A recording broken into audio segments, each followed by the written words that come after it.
안녕하세요 여러분.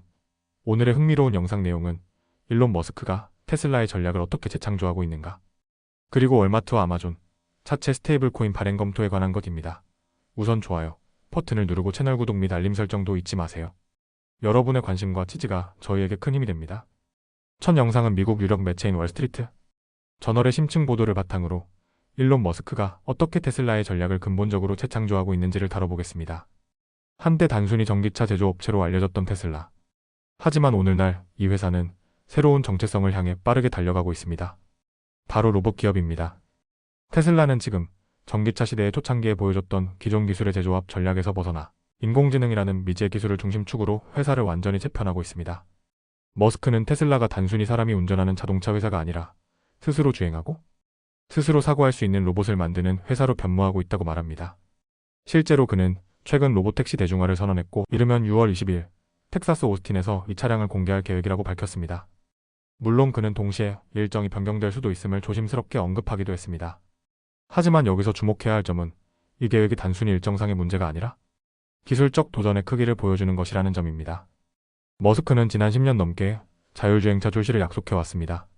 그동안 웨이모나 제너럴 모터스 같은 경쟁사들은 실제로 운전자가 없는 차량을 도로에 내보내며 진전을 이뤄냈지만, 테슬라는 여전히 완전한 자율주행차를 시장에 선보이진 못했습니다.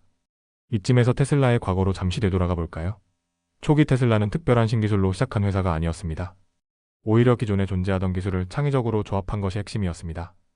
당시 테슬라는 손가락 크기의 소형 리튬 이온 배터리를 수천 개 묶어 스포츠카를 굴릴 수 있는 대용량 배터리 팩을 만들어냈습니다. 기존 자동차 회사들이 전기차는 아직 시기상조라며 고개를 저을 때 테슬라는 그 기술을 실제로 구현해냈습니다. 이런 도전 정신은 머스크에게 큰 매력으로 다가왔고, 결국 그는 테슬라의 초기 투자자이자 CEO로 합류하게 됩니다. 그리고 지금 머스크는 또 한 번의 기술적 도박을 감행하고 있습니다. 단지 자동차에 카메라를 달고 센서를 붙이는 것이 아니라 스스로 사고하고 판단하는 자동차, 즉 진정한 의미의 AI 차량을 만들고자 하는 것입니다. 테슬라는 수년 전부터 차량에 들어가는 자체 인공지능 시스템을 개발해왔고, 이를 통해 머스크는 내년 말까지 무인 자율주행차 100만 대를 도로에 배치하겠다는 목표를 세우고 있습니다. 물론 현실은 녹록지 않습니다. 구글의 자회사 웨이모조차도 현재 도로에서 운행 중인 자율주행차는 1,500대를 조금 넘는 수준에 불과합니다. GM은 아예 로봇택시 사업을 접었습니다. 광고 수익이 천문학적인 구글이나 막대한 자본을 가진 GM조차도 자율주행 기술을 아직 미래에 일러 간주하는 현실 속에서 머스크가 제시하는 목표는 매우 과감한 것이라 할 수 있습니다. 그렇다고 그가 단순한 허풍쟁이는 아닙니다. 실제로 그는 테슬라 모델 Y 차량이 앞좌석에 아무도 타지 않은 상태로 도로를 달리는 영상을 트위터에 공유하며 자사의 기술력에 대한 자신감을 드러냈습니다. 그는 우리는 안전을 무엇보다 중시한다며 첫 출시 주에는 10대 정도의 로봇택시를 생산하고 몇 달 안에 1,000대, 그리고 2026년 말까지 수십만 대, 혹은 100만 대 이상으로 확대할 것이라고 밝혔습니다. 그러나 중요한 것은 숫자가 아니라 방향성입니다. 일론 머스크는 단순히 자동차를 팔아서 수익을 내는 것이 아니라 테슬라라는 회사를 AI와 로봇 중심의 테크 기업으로 탈바꿈시키고 있는 것입니다. 바로 그것이 테슬라의 시장 가치가 단순한 자동차 제조사의 틀을 넘어 애플이나 마이크로소프트와 같은 기술 대기업 수준으로 평가받는 이유입니다. 과거에는 배터리 혁신으로, 지금은 인공지능과 자율주행 기술로 머스크는 테슬라의 DNA를 계속해서 바꾸고 있습니다. 그리고 그 변화의 끝에는 자동차가 아닌 인간처럼 사고하고 움직이는 로봇이 있을지도 모릅니다. 앞으로 이 실험이 성공할지 실패할지는 아직 모릅니다. 하지만 한 가지 분명한 것은 테슬라는 더 이상 단순한 전기차 회사가 아니라는 점입니다.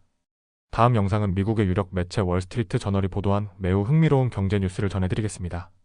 바로 세계 최대 소매업체인 월마트와 세계 최대 전자상거래 기업 아마존이 스테이블 코인이라는 디지털 화폐 발행을 진지하게 검토하고 있다는 소식입니다. 이 움직임은 미국 금융산업 전반에 큰 파장을 일으킬 수 있는 중요한 전환점으로 여겨지고 있습니다. 먼저 스테이블 코인이란 무엇일까요? 스테이블 코인은 쉽게 말해 가격이 안정된 디지털 화폐입니다. 일반적으로 미국 달러와 같은 실물 화폐와 1대1로 교환되도록 설계되어 있으며, 그 가치는 현금이나 국채 같은 안전한 자산으로 뒷받침됩니다. 이런 구조 덕분에 비트코인처럼 가격이 출렁이지 않아 일상적인 거래나 결제에 적합하다는 평가를 받아왔습니다. 이제 본론으로 들어가 보겠습니다. 월마트와 아마존은 지금 카드 수수료를 줄이고 결제 처리 속도를 높이기 위한 새로운 수단으로 스테이블 코인을 도입할 수 있을지를 검토하고 있습니다. 현재처럼 고객이 비자나 마스터카드 같은 신용카드를 사용할 경우 기업들은 그 결제건마다 일정 수수료를 부담해야 합니다. 이 금액이 연간 수십억 달러에 달합니다. 아마존과 월마트 같은 거대 기업에게는 막대한 부담입니다.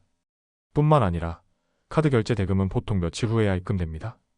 반면 스테이블 코인을 활용하면 거래가 거의 즉시 완료되며 이 점은 특히 해외 공급업체와 거래가 많은 기업들에게 매우 유리한 장점이 됩니다. 하지만 이 계획은 단순히 기술적 선택이 아니라 규제라는 더 큰 벽에 부딪혀 있습니다. 현재 미국 의회에서는 지니어스 법안이라는 새로운 스테이블 코인 규제 법안을 놓고 논의 중입니다. 이 법안이 통과되어야만 월마트와 아마존 같은 기업들이 본격적으로 자체 스테이블 코인을 발행하거나 외부 발행사에 코인을 도입할 수 있는 기반이 마련됩니다. 지금까지 기업들이 이런 대체 결제를 시도하지 않은 것은 아닙니다. 그동안 몇몇 기업은 자체 포인트나 결제 앱을 통해 카드 시스템을 우회하려 했지만 대부분 소비자의 외면을 받았습니다. 그러나 이번엔 양상이 다릅니다. 이미 아마존은 자사 온라인 쇼핑 플랫폼에서 사용할 자체 코인을 검토 중이며 월마트도 자체 스테이블 코인을 만들거나 외부 업체와 손잡고 컨소시엄 형태로 진행할 가능성을 열어두고 있습니다. 실제로 이들 기업은 최근 몇 달간 미 의회 의원들과 만나 지니어스 법안의 통과를 적극적으로 요청해왔습니다.